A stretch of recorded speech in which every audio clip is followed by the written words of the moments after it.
Gaming Geek here, partially in the dark, because I wanted you to see how cool these LED lit signs are. This one I made with my laser, and this one is a modification of the new Dragon's Rest 3D printable sign. All I did was added this base so that it could be set up vertically like this. Tutorial at the end of the video if you want to know how I converted this Dragon's Rest piece.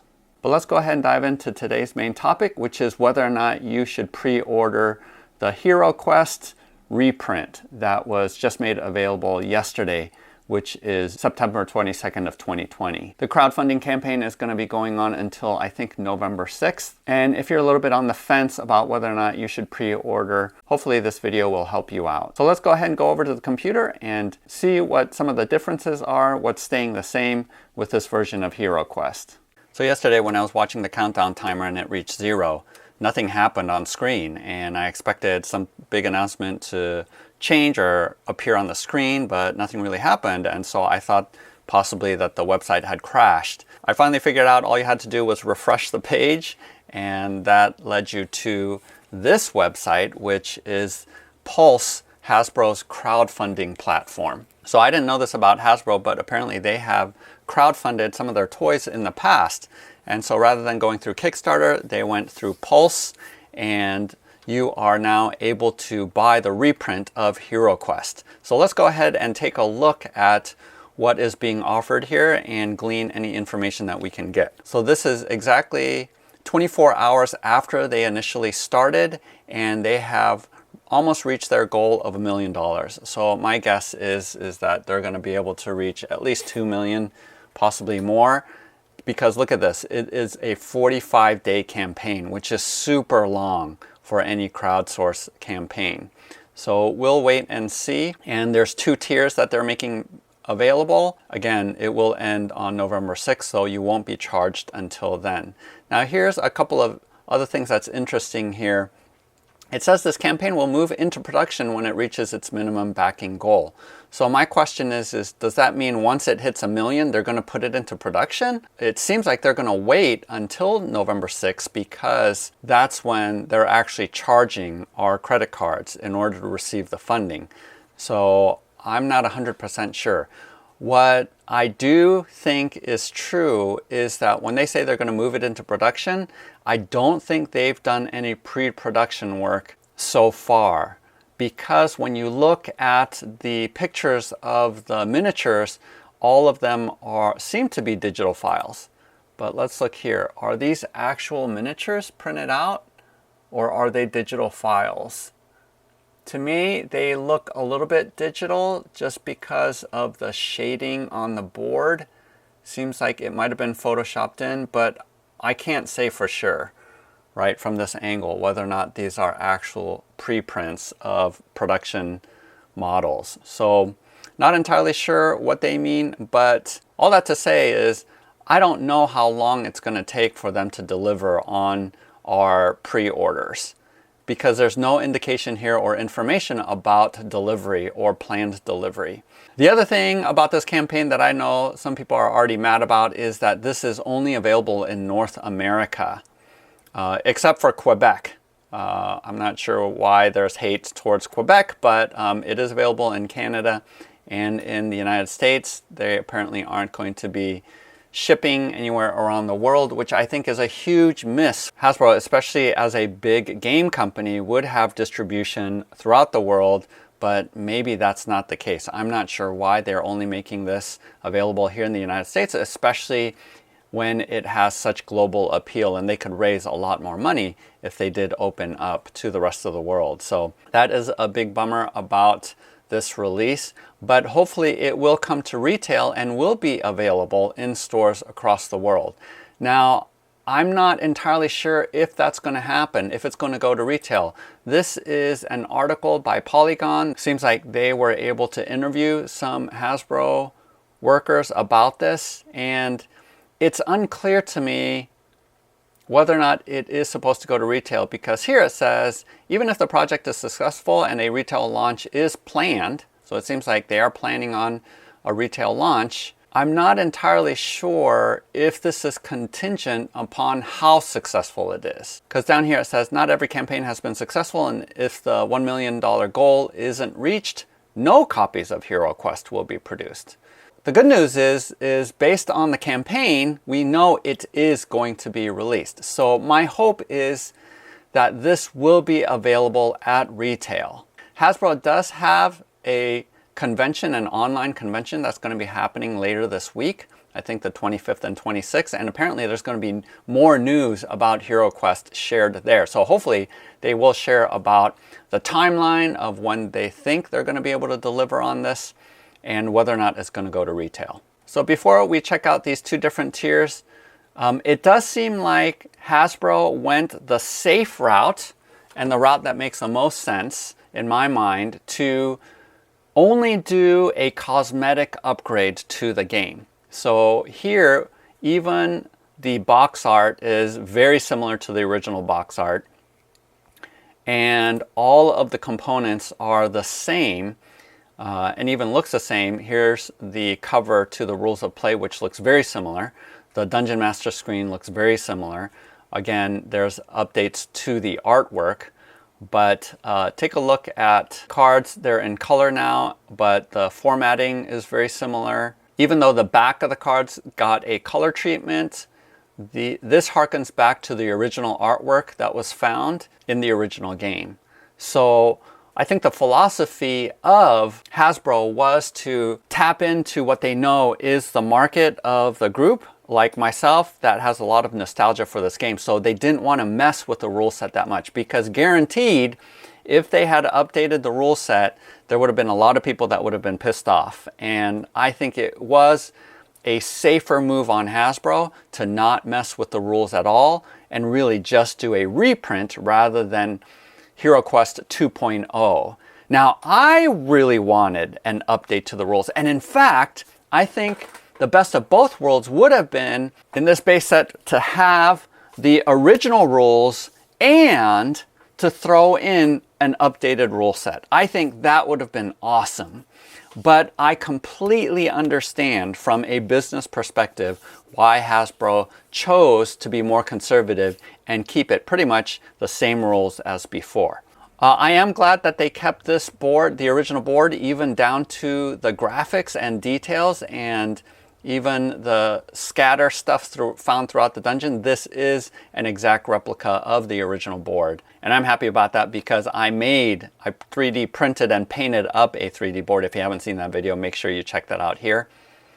And I am happy with the sculpts for base heroes that you get, as well as with the monsters, that they didn't make them the same as before. So I do like the upgraded and updated, more detailed miniatures. So you have the original heroes, and just like Bardic Broadcast predicted, they did make the elf character a female.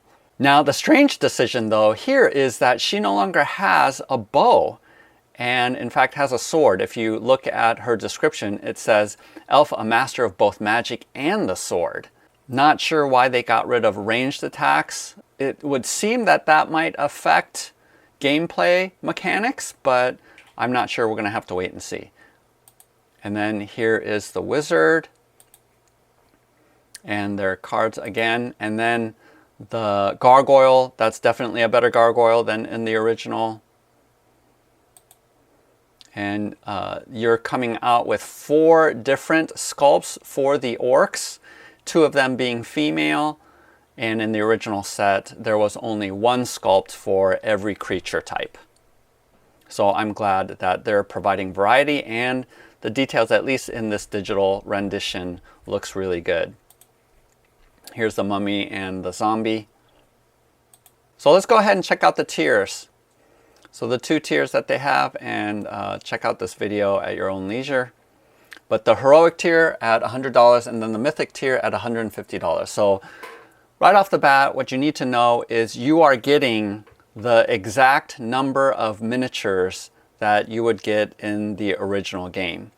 And they are the same type of miniatures. So the 4 same heroes here. And through the crowdfunding campaign, you're going to get a bonus of having the alternate gender models for the 4 base heroes. So instead of a male barbarian, you're getting a female version, a female dwarf, a female wizard, and then a male elf. So this is a bonus that you're not going to find in the retail version if they go retail. The other bonus that you're going to get through the crowdfunding campaign is Sir Ragnar as a miniature.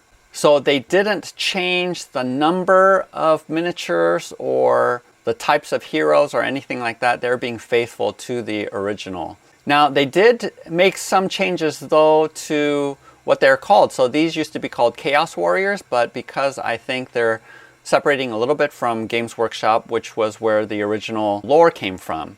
But you're getting the same number. So 4 now called Dread Warriors. You're getting 4 skeletons with scythes. Again, you're having different sculpts, 4 different sculpts. So you're going to get 8 total orcs and then 6 total goblins. So I am glad that they are providing different sculpts for them.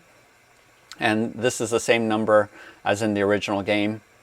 You're getting your 2 mummies, 2 zombies. Now, this is a pretty big change, is that the Famir, which was a one-eyed carrot top looking creature, which was a unique character to the lore of Games Workshop, is being replaced by what they're now calling abominations, which are these fish-looking creatures, which, you know, I think is pretty cool.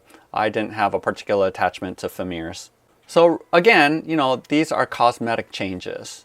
And then you are getting plastic doors, and the dungeon furniture is all plastic because in the original set, all of the doors were cardboard and the furniture had cardboard components. So for example, in the tomb, this base was cardboard, and then you would insert a plastic tomb across the top. So now all of the pieces are all plastic, but very similar to the original. Even the design of this tomb looks very similar to the original. But I'm happy with the furniture. It looks high quality. It looks really good. So really, with the heroic tier for $100, you are getting the base set. And with the campaign, you're getting the added bonus of being able to having the alternate gender heroes, as well as Sir Ragnar. All right, so what do you get with the mythic tier? In essence, you're getting the 2 expansions that was made available with the original HeroQuest. And so for that extra $50, you are getting Return of the Witch Lord, which it looks like is more of the same miniatures. So you're getting more of the mummies, more of the zombies, and then more of the skeletons. And I wish these were alternate sculpts, but you're just getting more of the same. And then you're getting some different doors. And then you're getting the Witch Lord, as well as a Mentor and Wizard, along with the hero card. And you're also getting Keller's Keep, which was the other expansion. And again, same miniatures, you're getting more of these fish dudes, as well as goblins and orcs. And also, the bonus for the mythic tier is that you're going to get unlocks. These unlocks are not available for the heroic tier, so you do have to get the mythic tier in order to get the unlocks. And it looks like the first unlock is going to be made at 1.2 million, which is a warlock hero. And it looks like she has her own stats and card. And I don't know if this is entirely new, made up a hero class, because I never got the expansions. Write in the comments below if you know that this warlock hero was available in the original set at some point with the expansions, or if this is a brand new hero type. I don't know who Shana Nakasone is, but apparently she's a guest artist. And then you have some extra combat dice. 1.6 and 1.8. You're getting 2 extra skeletons and 2 extra goblins, which I have to say are a little bit anemic. They are different sculpts. So this skeleton does not have that scythe and actually has, looks like, more armor. And then this goblin has these claws as weapons, which is different. So these are different sculpts, but I always feel like getting extra minions isn't, you know, that great.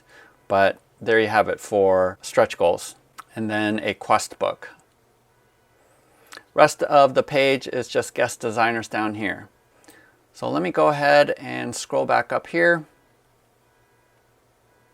And I'll turn on the video while I share a little bit my thought process about this, because I am torn about this campaign. But at the end of the day, I do think I am going to probably back it.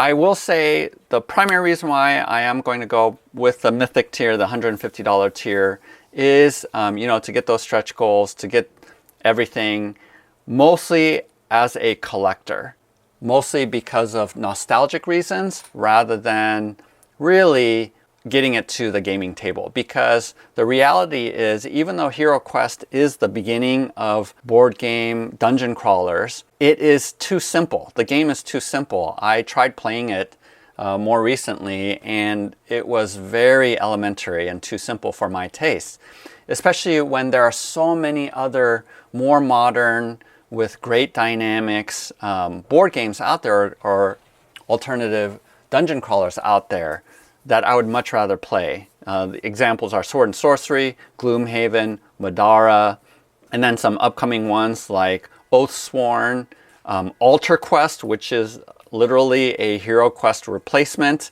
which has better dynamics and game mechanics. Chronicles of Drunagor is going to be coming out. Descent 3 is coming out. A 3rd edition is coming out. So there are a ton of other options that are out there, which makes me wonder, well, not really even wonder, I just know that I probably won't ever play this game, and that I am buying it to just have it in my game collection because of nostalgic reasons. So if you have no nostalgic connection to HeroQuest, I really don't think you need to get this game at any pledge level, because the gameplay actually isn't that great. Now, the one exception I would say to that is if you are going to play with kids or with gamers who aren't interested in complex rules or a campaign system that levels you up, all that kinds of stuff.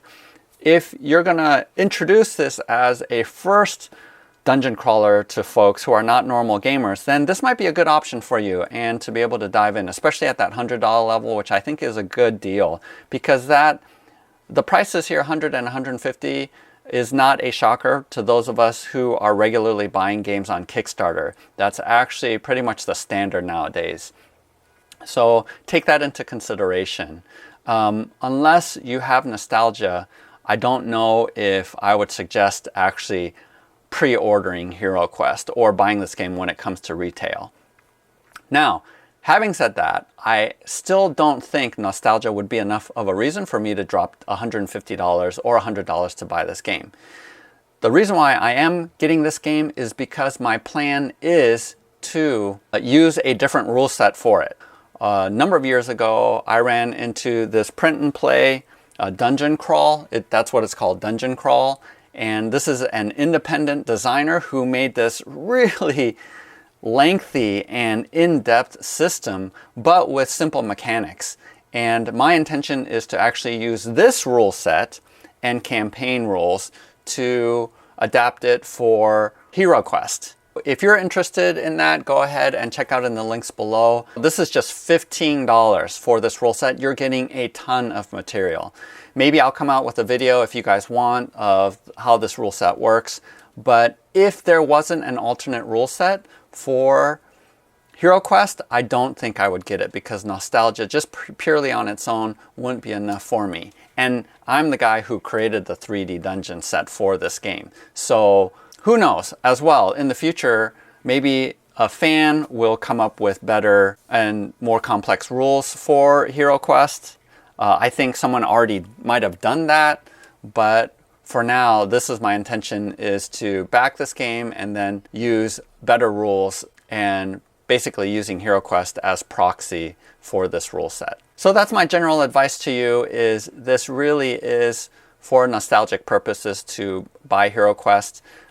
On the secondary market, the original game is hundreds of dollars, so if you've always wanted one but wasn't willing to pay hundreds of dollars, like myself, I've never bought the original game off of eBay because it was so expensive.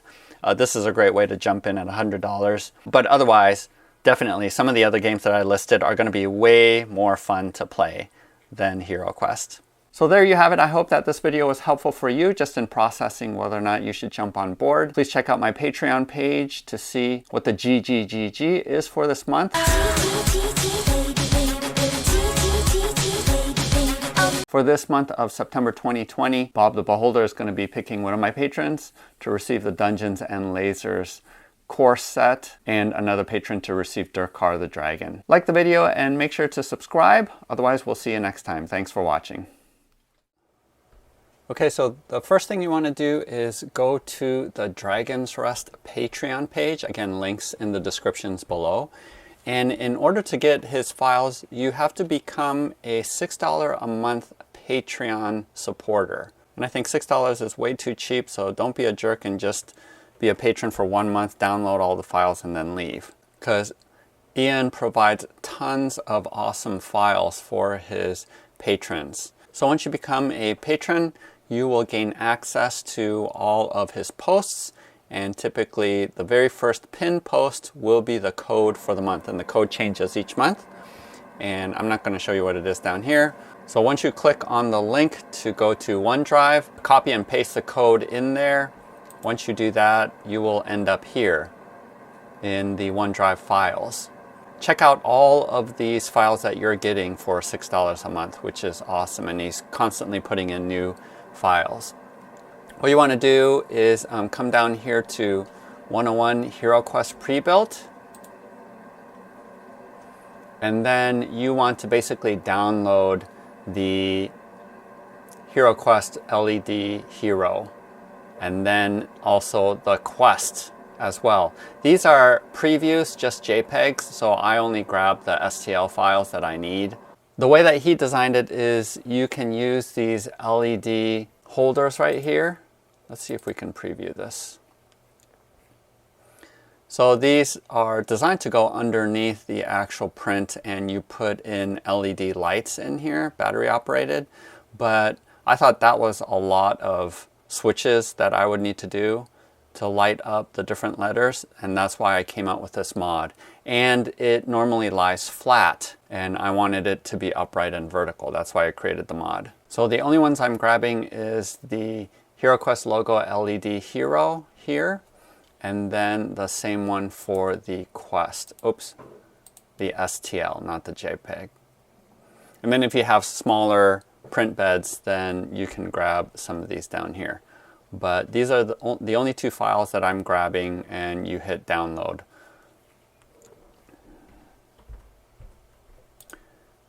I'm going to submit my files to Ian, and you should be able to find it here in Community Remix. You'll find a folder for Gaming Geek because I made tons of modifications to his files, and look for the HeroQuest logo LED file. So hopefully that'll be uploaded soon, but until then, you can just go to Thingiverse, and again, link below for the 3 files that are going to be available for you to print on Thingiverse. It's still processing, that's why there's no photo right now, but the links should work for you. So once you download all the files, go ahead and open them up in your slicer. I have Prusa slicer, and typically I print in 0.2 millimeter with 10% infill. And then here are the settings, at least in Prusa slicer, that I found the most helpful, because the default is way too difficult to remove.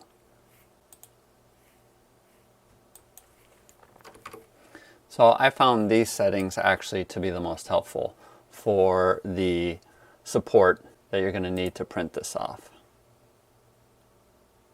So once you're able to do that, you go ahead and slice. Once it's done slicing, one of the cool features, at least with Prusa Slicer, is that you are able to set level settings where the printing will stop at a certain level that you designate. And so what I did was get it to a spot where it just started printing the top layer, because right now all that green is support material. And so I think it is actually right here, yes. So at 29, what I do is I create a spot where it changes the color of the last couple of layers, because I want that to be transparent. And I'm printing most of it in black PLA, but once it gets to the top, because I want it to be transparent and clear for the light to go through, the machine will actually stop and beep at me to tell me to switch out the filament, which I do. Now, I don't know if other slicers have that feature. If not, you might just need to print the entire thing in transparent filament, which is not a problem. It just makes painting a little bit easier to have the base be in black. So it's all up to you what color you want to do the base. In fact, it might actually be easier to set 3 stops where all of the stone, like right up to, it looks like here, you would create another stop for it to be gray. And then this middle section to provide a black outline for the model, and then finally switch it out again for clear. So you can do whatever you want. It depends whether or not you want to paint or whatnot. But that's how you do it in Prusa Slicer at least. Okay, so after printing out these, I removed all of the supports that's underneath here, and you just need to print out 2 clips.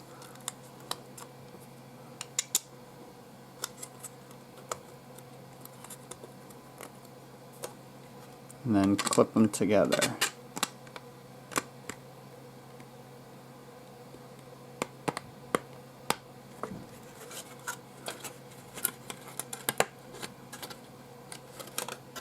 And that's pretty solid, like it is. And then you're going to have to modify the files a little bit. I could have done this in Microsoft 3D Builder, but I didn't figure out that I wanted these backs and stands until after I had printed out the letters. So I suggest that you make these modifications while you're in 3D Builder before you print, but they clip into place pretty easily and don't even require glue or anything. But I do have to cut this section out right here. So over here, and we're going to have to clip some of this out as well, because the LED light strips are going to go across the whole thing like this. But first I need to figure out where this is going to clip into place. And then cut around it a little bit.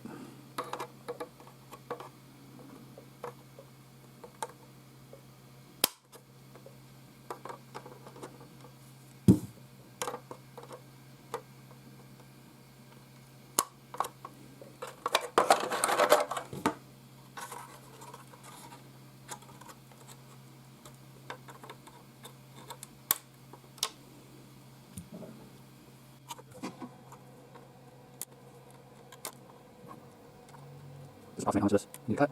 And I'm thinking that light will fill a lot of these holes, so I might need to putty the holes in a little bit, just to prevent light from coming out.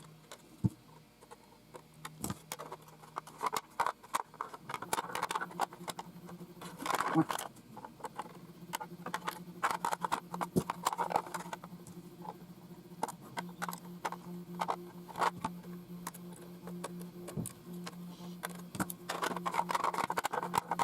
I did shrink down this file a little bit, just to make sure that it was able to clip back in here, but that's what it's going to look like. And I did create these slots so that the wire will go in here. Now let's go ahead and cut out these parts here so that the LED strips can pass through both sides.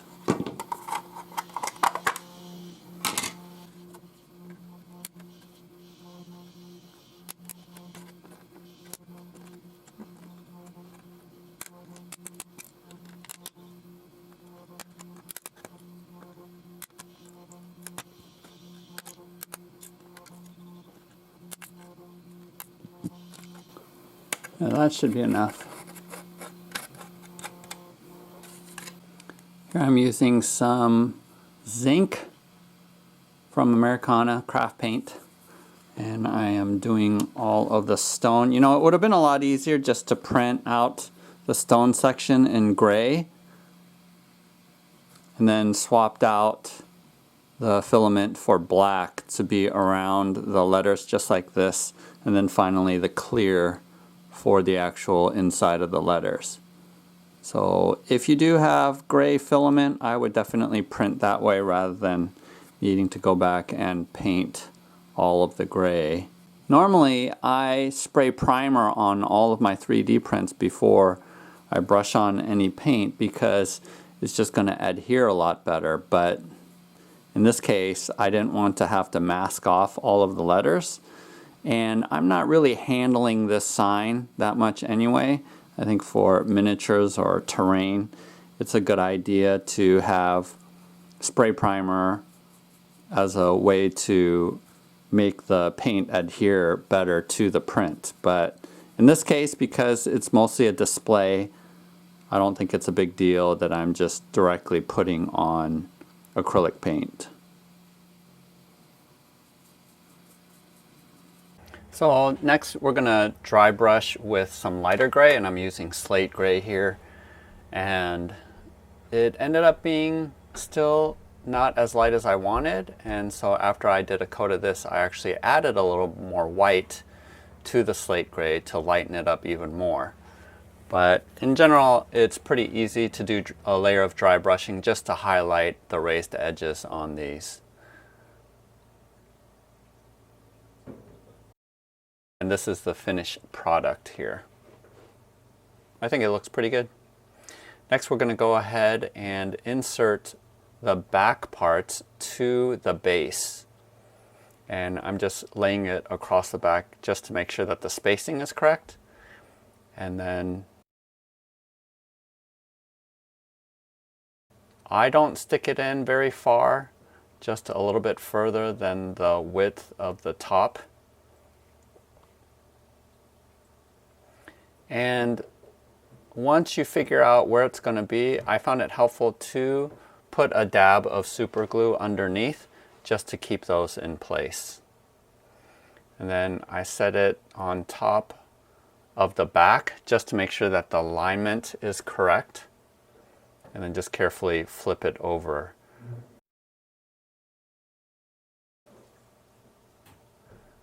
And I decided to just rest it on my phone just to raise it a little bit and make it level. Here I take my LED strip and I'm feeding it through the back, and see how the lead for the battery case is down on the bottom, and just use the slot to hide the wire going up into the logo.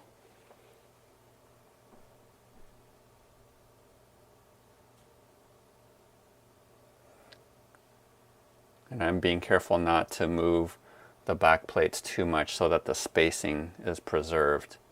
I'm using a knife here just to cut the backing off of the LED strip, and I just peel it as I go along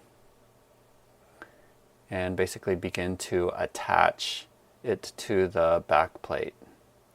And it's pretty easy. The self-adhesive backing is pretty strong.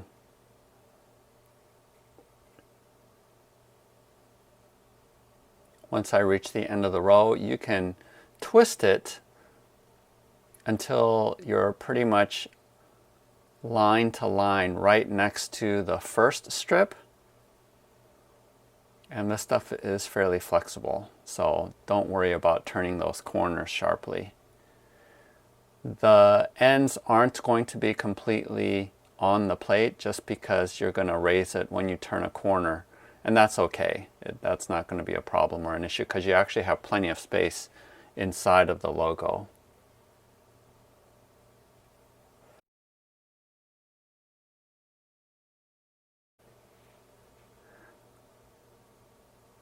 I found that this length of LED lights works almost perfectly. And for the last row, I did need to go down a little bit in the middle section where they connect. And then here I'm just using 3M double-sided tape to put the battery pack permanently on underneath of the base.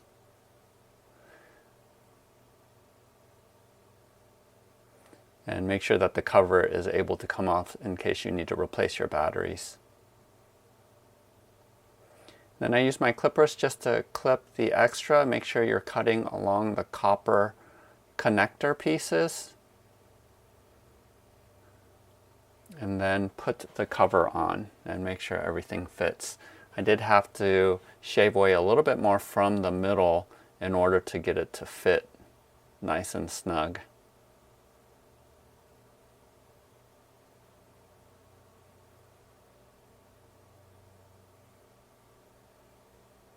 And then finally, turn it on, make sure it all works.